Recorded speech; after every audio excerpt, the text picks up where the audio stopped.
Hey, the gang's all here. Jim, Sean, Amadeus. And it is a Wednesday, boys and girls. Hope you're having a great day wherever you may be watching it. And some thoughts, guys. What's the hot topic of the day in soccer? I did see that Man United's sail is getting inching closer and closer. Hopefully. Yeah. I think, well, you got the quarterfinals of the UEFA, the women, Barcelona, Spain, and Roma. But yesterday, I think Amadeus, we were talking about it maybe before the show started.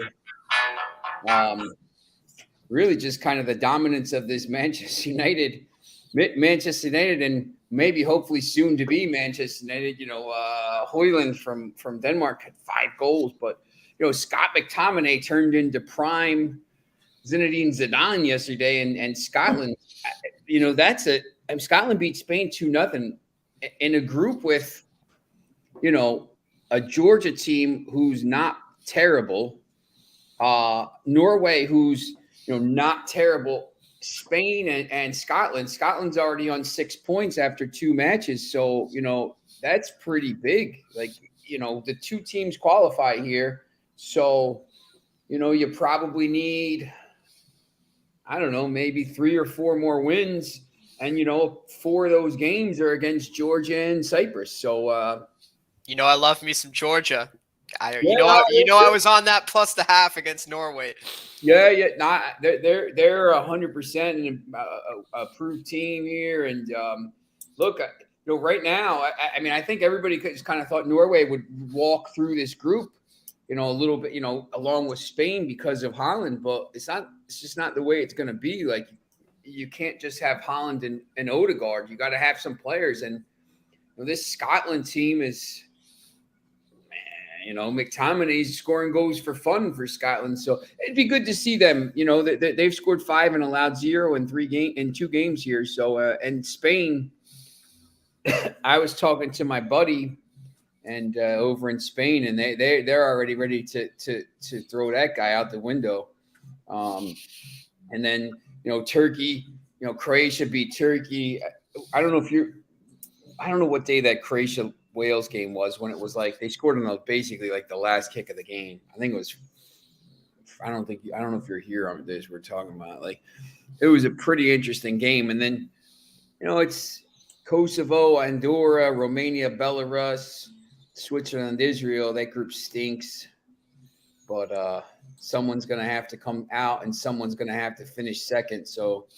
Probably Switzerland and Romania, both on 6 points. That's exactly what I was thinking too. This Romania team actually looks pretty good, considering they've been so bad for quite a few years. Now they're starting to score. The defense is better, so I think scoring is really going to be important in these Euro Cup games. As we saw, Norway without Holland is a very different team, and they dominated the possession against Georgia, but they could only score 1 goal and came away with the draw. So. These are things that are definitely going to be issues. I think what happened to Denmark with Kazakhstan, that was a phenomenal game. If you watch that, man, that was crazy. Oh yeah, those last 15 minutes were amazing. But I don't think that's going to happen to Denmark again. They probably rebound that, and they'll probably use that loss to propel themselves forward the same way we saw with Croatia when they dropped the points there at home with that late goal against Wales. They came out and annihilated Turkey in the next game. So.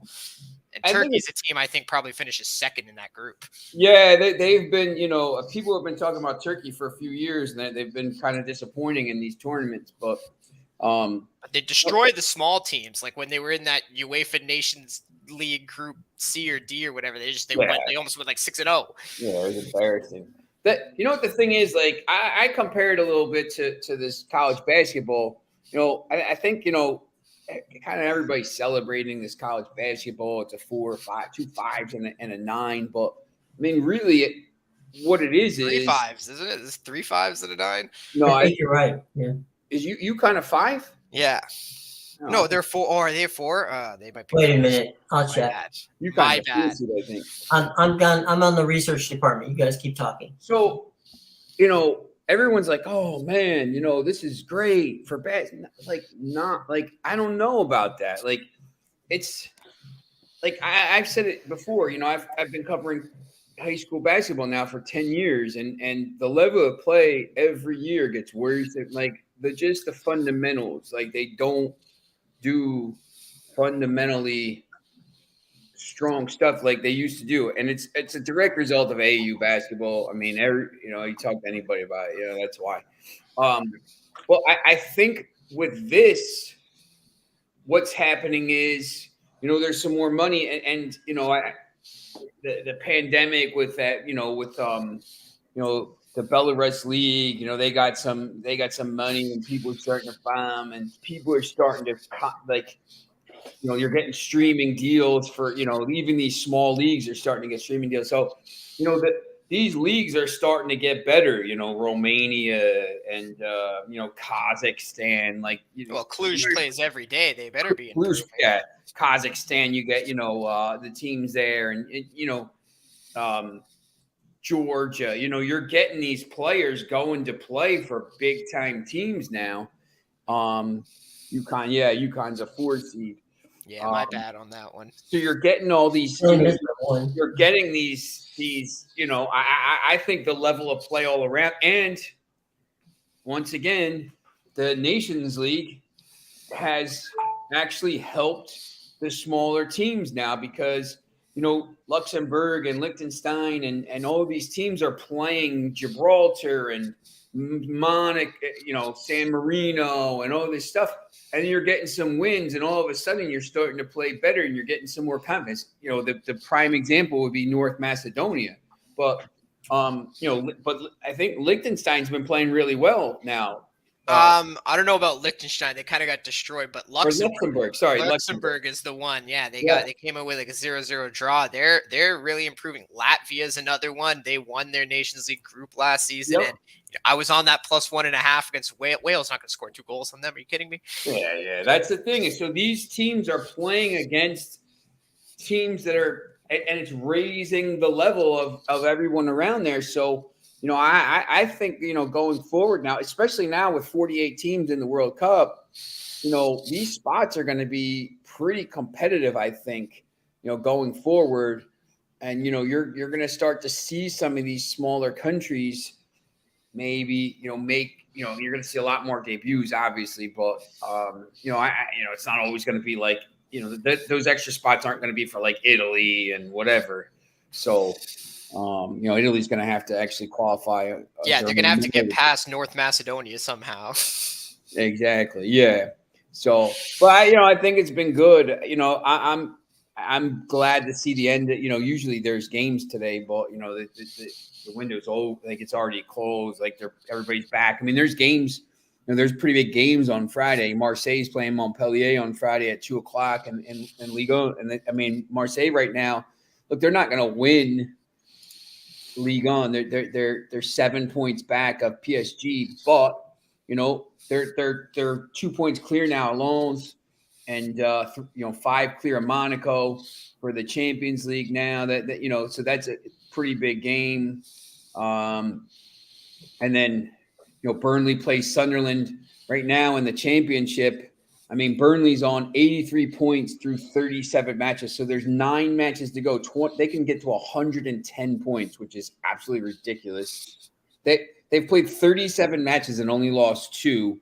Their goal difference is +45. So they're 16 clear of Middlesbrough. Middlesbrough's actually played an extra game. So Burnley could go 19 clear with 8 to go. So there's only 24 points left. So Burnley's going to clinch a spot here in the Premier League really, really quickly once the league starts up again.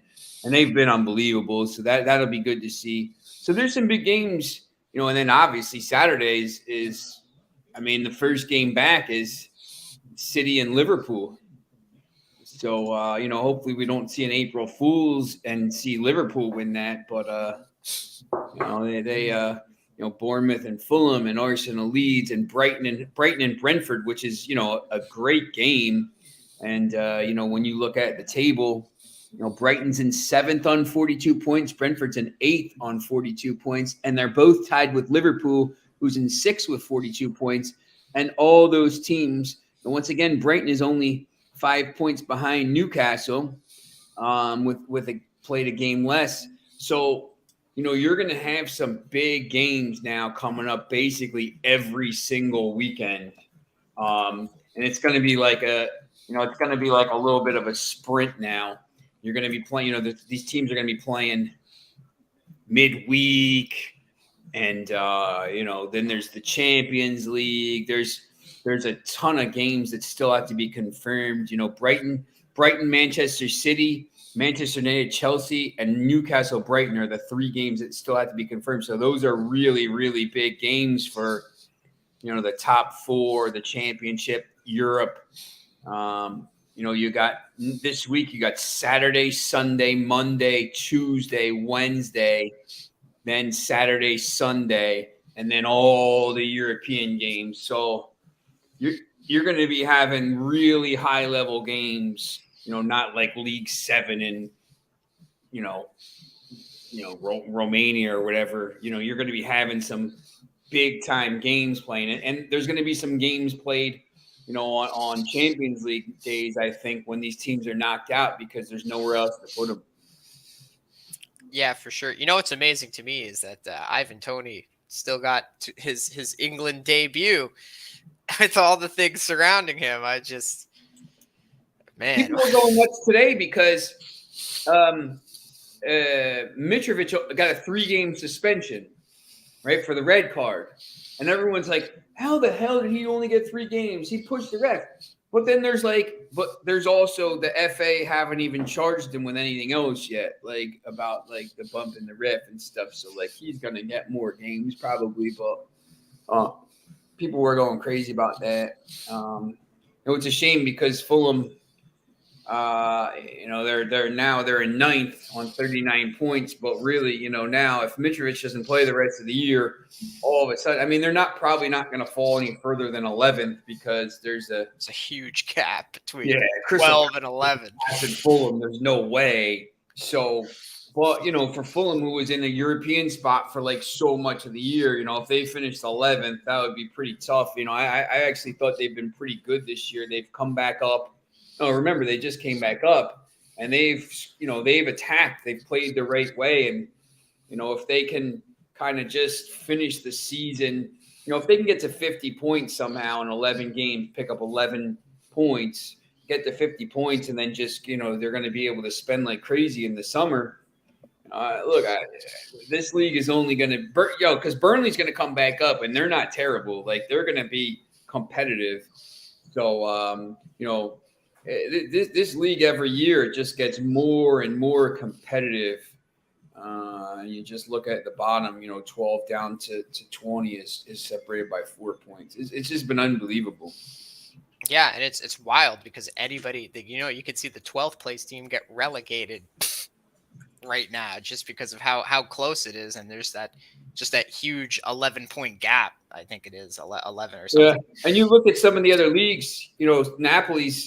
Napoli's on 71 points already, or 27. What are they, 18 points ahead of the second place team? That one's 19 clear Lazio with 11 to go. And that only helps them in Champions League because now they can lose every City A game. They've only allowed 16 goals. It's just ridiculous how good this team is, and they're just walking the league. But when you kind of look down at the rest of it, 52, 51, 48, 47. 45, and Juventus there with 41 points. They're still not out, even though they lost all those. Imagine if they got those 15 points back. I was even thinking about that. If you kept the 50, they're the second best team by far, and it's not even close. Yeah, I think people sometimes people will look at the points and they'll say, they're not any good. They're playing Sporting here in the quarters. But they're 17-5-5. They've only allowed 22 goals. And you know what I think a big part of what has helped them is for the longest time they had trouble attacking because they were always going with Keane and Malik. But ever since they gave Vlahovic his shot, he's really started to emerge as the guy. And even when playing for Serbia now, he's really he's been more effective than Mitrovic in a lot of games. Yeah, he's gonna be in the Premier League. I think it's in next year. I mean, there's I think Juventus probably has to sell at this point. Patrici just got a 2.5-year ban. Who's as part of that Juventus stuff, and he was the sporting director at Tottenham, so he's out. I guess he's out. He got a 2.5-year club ban all over here. You know what? You might definitely see Vlahovic in the Premier League because you know who's going to be replacing him in the summertime. Wow, Wakehurst? No, you're American, Christian Pulisic. They want to do a straight up. Chelsea wants to do a straight. They wanted to do a straight trade when Zakaria's loan ends this summer. They basically just want to swap the two. We keep Zakaria, you take Pulisic. Oh yeah, that wouldn't be bad. He's got to get out of that league. What were you saying, Jim? No, I was just saying that's the chances of having American in that regard is kind of cool. You don't see many swap deals, so it's interesting for sure. Yeah, Foxy, you're right. I mean that they've been terrible. And you can get on Amadeus. Why are you pointing out Milan? I know they're garbage. Like, what is that? They won the league last year, didn't they? That doesn't mean anything. They won the league for the first time in a decade when they sold half their team to PSG. The craziest thing is I just wrote something about Napoli for NG.com, and Napoli's only won 2 titles. They've only won titles. Yeah, the last title was 89-90. They won the UEFA Cup in 88-89, and then they won the title in 89-90. I'm sure that was Maradona, but They haven't won since then. They're going crazy over there. Like, well, the last time they won the title, Argentina won the World Cup the year before. Yeah, that's right. No, the same year. Well, it was like 89-90. The last time they won a European Cup, they won the European Cup the UEFA Cup in 89, and then they won the league in 90, and then Argentina won the title in that summer right after the thing. So the same team. Okay. So but yeah, look, I mean they're favorite, they're favored. When you look at Spain right now, that league's over. Barcelona's 12 points clear with 12 to go. I mean, they're 22-2-2. They've only allowed 9 goals. They have nothing to focus on too because they're out of every competition. Yep. I mean, they have the Copa del Rey. Who cares? Yeah. They got to win some silver, but they're going to have to sell some players. Which league is crazy right now? I mean, and it's like I can't even believe that this it's like this, but I mean the Bundesliga is crazy. And Bayern is still minus 400 to win it. Yeah, I mean they're only a point back. You see, that's the thing. So that's the first game back. Foxy, what do you think about this game on? Hope you like my background, by the way, Foxy. Foxy, what do you think about this game on Saturday? Borussia Dortmund and Bayern Munich. It's at Munich. I mean, Munich is Tuchel's in. They're going to play a 9-1-0 with 9 guys behind the ball. I know what they're going to do against Manchester City. We watched it in the final and it worked. 2 legs is different, but I think they'll get a little bounce from this, and I still don't trust Dortmund, but this Munich team is like massively massive. I mean, they've scored 72 goals in 25 games in the league, and they've only lost 3 matches, and Dortmund's lost 6. But, Dortmund doesn't draw. They either win or lose. They only have 2 draws. Bayern's got 7 draws here. So, I don't know. What do you think about that, Amadeus? Bayern wins it? Well, speaking of Bayern Munich, I actually like their women's team in the Champions League today, plus the half. I think they'll probably beat Arsenal outright. But going back to the men's with Bayern Munich, I think it's going to be interesting, this manager change for sure, just because they've been a team that's struggled on defense for so long, but they're one of those teams that's like, we can score goals, so it doesn't matter. Now there's going to be a complete flip in the locker room with the mindset because Tuchel's very, defensive minded defense first mindset. So it's going to be interesting because I think it'll definitely help their defense, but I don't know how, obviously they have all the talent on their team in the attack still, but I don't know how how it's going to turn out with his style. He's not going to be telling him to push the attack as much. The Eredivisie's been, I think, has been pretty good. Feyenoord leads it right now. Feyenoord's only lost one match in 26. They have 7 draws. The plus, Ajax has a plus 44 goal difference. They have 72 goals. They've turned it around since they got rid of that big brain guy, Schroeder. But and I think Heiting is in there now, and but they're only 2 points ahead of Eindhoven, who's on 53, and Alkmaar, who's on 53. So, and the race for Europe there, 20, Sparta, Rotterdam, and Utrecht's on 38. So that league's been pretty interesting. I've kind of, I've tried to watch a little bit of that. I don't even Scotland. Who cares? Celtics up by 9 points, but they'll play Rangers 17 more times.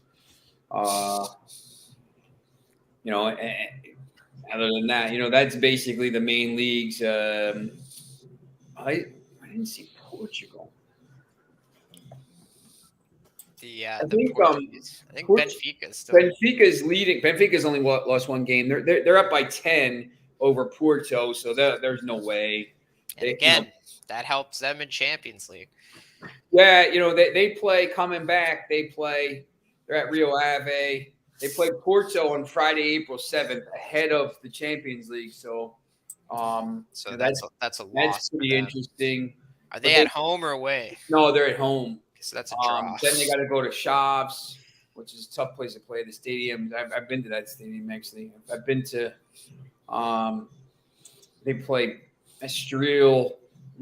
I went to that stadium. Gil Vicente, Braga, Portimonense, Sporting, and Santa Clara. So they'll win the league.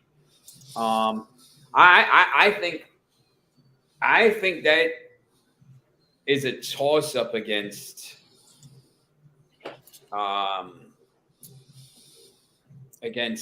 Inter. That is really, to me, Benfica's plus 108. To qualify, they're both minus 112. Wait, Benfica, they got matched. I haven't even looked at the next round. They're with Inter. They're playing Inter, so they're at home, and they're both minus 112 to go through. I still think Foxy, they're the biggest. They're more Spurs than Spurs, man. I mean, that's like, they were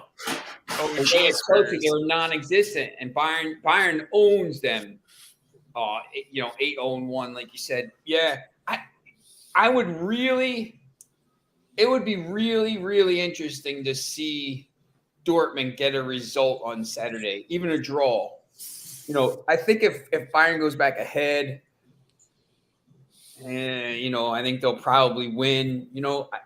It'd be interesting to see Bayern maybe down 4 or 5 points here, with, 8 games to go, 7 games to go. Because, for me, looking at the Premier League table, Arsenal's 8 points clear of City, but City has a game in hand.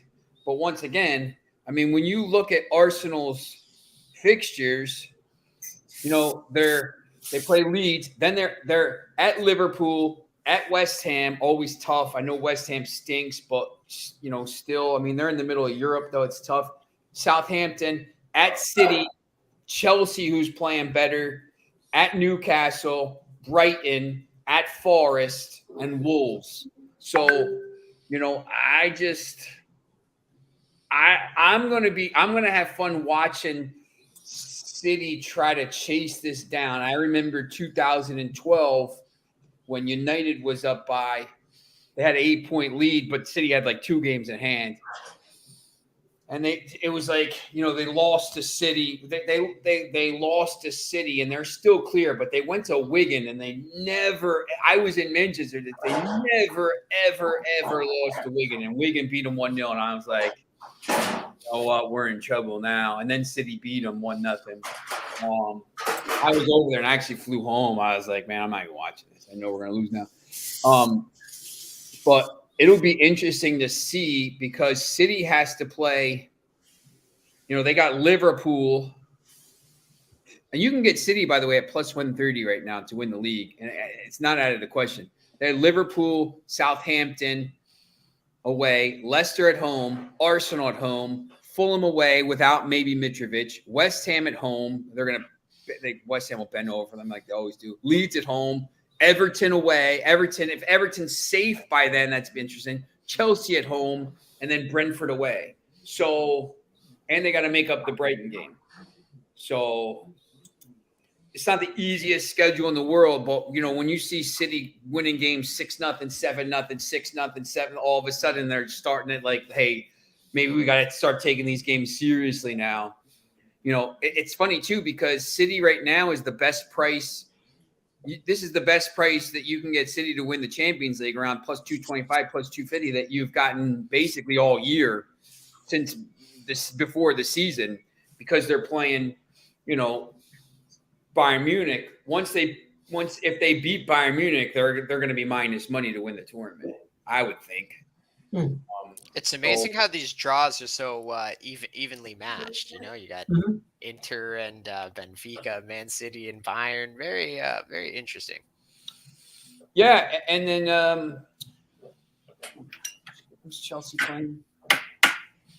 Another defensive slug. I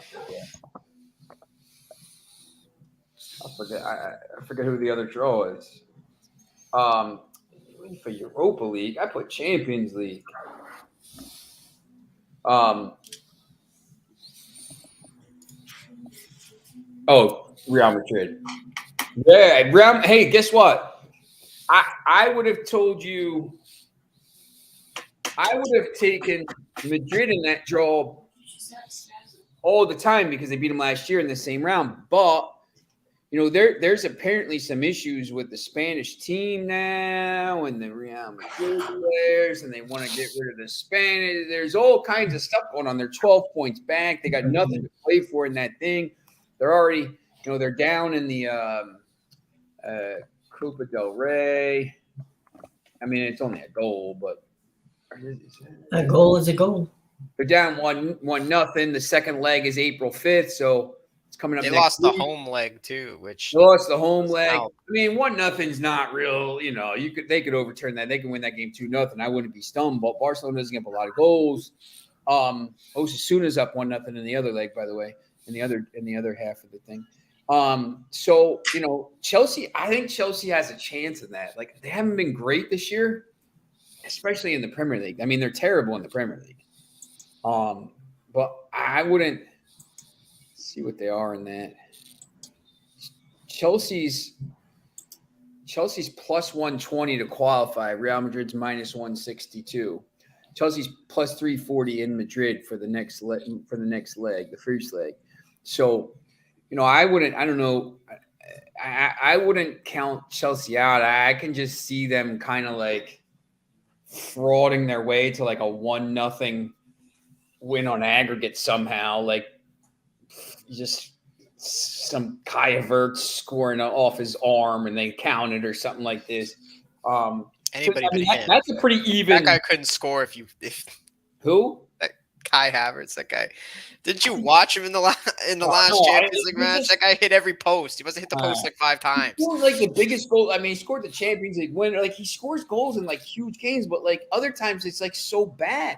Like if Chelsea got Osimhen, which God forbid I'd rather they get Kane, to be honest, and we get Osimhen and Evan Ferguson, or the kid from and Højlund and everybody else that exists and plays Højlund will be cheap. Ferguson's not leaving Brighton this summer. There's no way, unless somebody offers 80 million or something like that, because Brighton doesn't need to sell. But if Chelsea got like Harry Kane, they'd be dangerous team, man. They just don't have somebody that could score on a regular basis. So, it'd be interesting. But, all of these ties, I think, except for, your Milan, Napoli's minus 250 and AC Milan is plus 175. So, look, if they get a result against Napoli at home in the first leg, it's interesting. But Napoli's plus 132 in that leg. So Graham Potter Master. Foxy, I could see it. I mean, especially the way last year happened. I was at that game last year. Chelsea, it was 3, like it should have been 4 because like the handball, and I'm sitting with my guy. We're sitting in the Madrid stands, and he's a Barcelona fan. He got us the tickets, and he's like grabbing my leg every time Chelsea scored. I'm like, man, they're gonna do it. So, Madrid's not playing really well. I mean, neither is Chelsea, but they just play well in Europe for some reason. They always play well. So, who knows? But, once again, if AC Milan gets a result against Napoli in the first leg, wins 2-1 or something and goes to Napoli, they got a chance. So, I mean, I don't know if you see that or. Yeah, no, I was the one that was saying I thought this Chelsea team was due for an offensive explosion and they were getting better in their game. So it all depends, right? It all depends what this break did to them. But they were up 3-0 in that game last year. And then 90 seconds later, Modric had that wonder goal to make it 3-1 and then went to extra time. And as soon as it went to extra time, what was happening. 2 minutes into extra time, Benzema scored a penalty. And I think this is going to be really, really – I think it's tough, man. I think these games are tough. And then when it's – I think the Europa League is kind of the same way.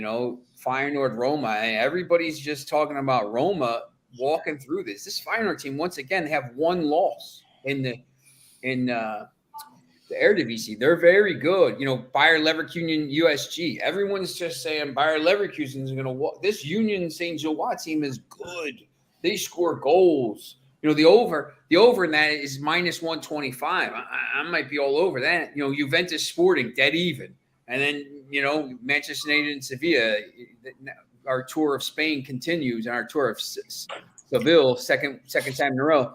United, I think United's got to be up big once again going into Spain and to be able to deal with all the other stuff they got going on. But, I don't know.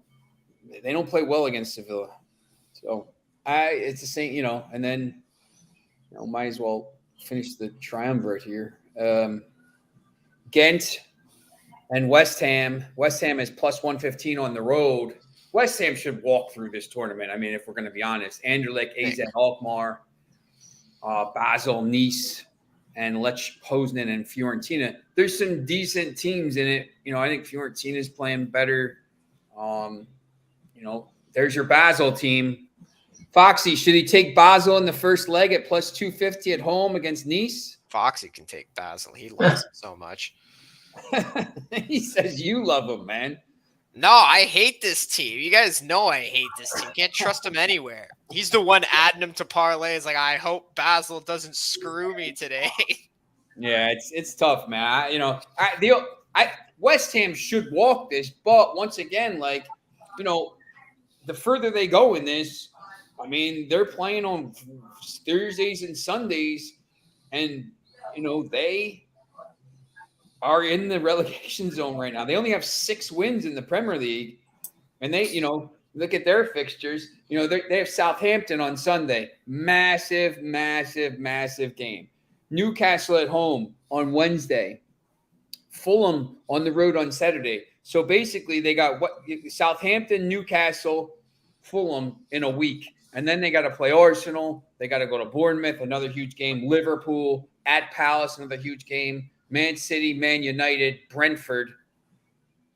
Then they got Leeds and Leicester. So it could come down to those final 2 games. But because I don't know how many wins they're going to get from that. But they should walk that. They might have a European Cup and playing in the Europa League and the Championship next year. So it's there. This is there's a couple days before the storm hits, and then it's just going to be nonstop for a while. Basically for 2 months. I mean, the Championship final is until June 10th. The FA Cup final is June 3rd. The Europa League final is May. It's May 31st. It's that Wednesday. It's right after Memorial Day. So I mean, it goes late, so there's going to be all kinds of drama for basically 2 months and 10 days, almost 2.5 months. I mean, it's just gonna, and you're gonna have games like nonstop. There's not going to be these kind of lulls. There's no international breaks. There's no World Cup break. It's just there's probably games, major games, I would say, every day, but a couple for the next 75 days where we're not talking about third division. Once again, we're not talking about Belarus or Nicaragua. We're talking about Premier League, Champions League, major games every day, which is cool. I mean, if you're a soccer fan, if you don't like soccer, then or football, then I don't know what to tell you. Can't help you. There's no more college basketball after after 5 days. You can watch the USFL, I guess that's coming back, and the baseball. You can watch baseball until the pitch clock rule changes and the games go back to 7 hours long. Right. There was a report today that said the baseball games they shave 26 minutes off games. Okay. You mean in the spring? Yeah, I think that's pretty big. For people that don't want to see games for 3.5 hours or 3 hours. If you can get me out of there in 2 hours and 25 minutes, or if you can get me the last 3 innings in an hour, hey, all right. Not to bite the hand that once fed me, but we started off when we started televising games with a 2-minute spot. Okay. There's now 3 minutes between commercial breaks between innings. What used to be a 1-minute pitching change is now a 2-minute pitching change. So they can play the game as fast as they want. You still have commercial content that has to get in. And the dirty little secret is broadcasters don't want to tell you that we, the TV industry, has made these games longer. And, in the old days, if we used to put a towel on the first base or third base, camera, and that meant we were in break. So the umpire could look over and see if he sees the towel, then he knows we're in break. There used to be a bunch of umpires that, they would clock it. And if we weren't back, they'd go, forget the towel, we're going. And, so that's it. So it is, 26 minutes, 100%. That's great. But that commercial time's not changing. So it's in between the commercials where we're going to have to change it. Got it. Yeah, just like, Look at the NFL. You go to an NFL game, it takes you, you're in commercial in sub-zero temperatures with the guys standing on the field waiting for the red hat to walk off so that you can go back to play. The best thing ever is hockey, the Stanley Cup playoffs, when they go to because I think they have some ads for if the game goes to overtime, but if it goes to the second overtime, there's no ads left. So it's just like the 20-minute period lasts like 22 minutes. It's great. Right. There's no commercials. They don't do anything. It's great. Like that's what I think Stanley Cup and playoff hockey and stuff like that. I think people start to that's coming up in the next couple of weeks here. The NBA playoffs start in basically 2 weeks with those playing games, and the NHL playoffs start in like 3 weeks. So I know you're probably getting pumped up there, Amadeus, right? Yeah, I don't know. I haven't been having a great NHL season, so we'll see. My NBA has been on point though. But it's good. It's going to be interesting. There's a lot. So we're getting into I know people kind of NFL and NCAA tournament and stuff are just so big and thing, but to be honest, for handicappers or some other fan, this is a good time. This, there's playoffs and there's every night there's games. You're not players aren't resting. You don't have to handicap a game with 7 guys not starting and stuff. So well, it depends, man. There's a lot of NBA players that love to do that still. So Well, Amadeus, I talked the other day about the fact that there's a lot of hockey players that have a guilt, basically they're healthy scratch, right? Yep. Yeah. And you're And, sitting and going, that's I the saw difference. this guy this morning in skate around. What the hell just happened between skate around and now? He was doing handstands and now he's not doing it. Yeah, basically that's the difference right there. Is that True. the NHL, the players, you suck, so you're not going to play tonight. But in the NBA, it's like I hurt, so I don't want to play tonight. Unfortunately, we don't have a "you suck" list, which you could put on there and go for it. But this is the way it goes. You guys want to? I know we're kind of pinched for time for Amadeus. We don't want to move it too fast. You want to do some baseball opening day, or you want to wait till tomorrow? Yeah, I got to get going. So if you guys want to continue, or we could do it tomorrow. I think we could you want to just do it tomorrow because there's all the games tomorrow. Fine. That's fine. I want to give you options. Yes, it sounds good. We'll definitely talk some MLB. It gives me a chance to go over the games some more. Well, by the time we start, there'll only be a couple of games started. Yeah. So in play, man. In play is where it is anyway. That's right. We'll be able to tell you what's going on.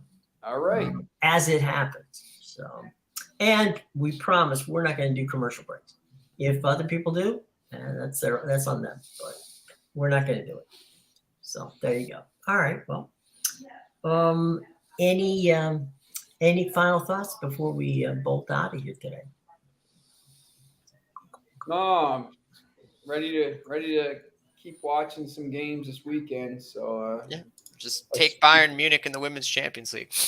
Yeah. You may vote, by the way, in the comments of which background you think is best. I mean, there's some really good backgrounds here.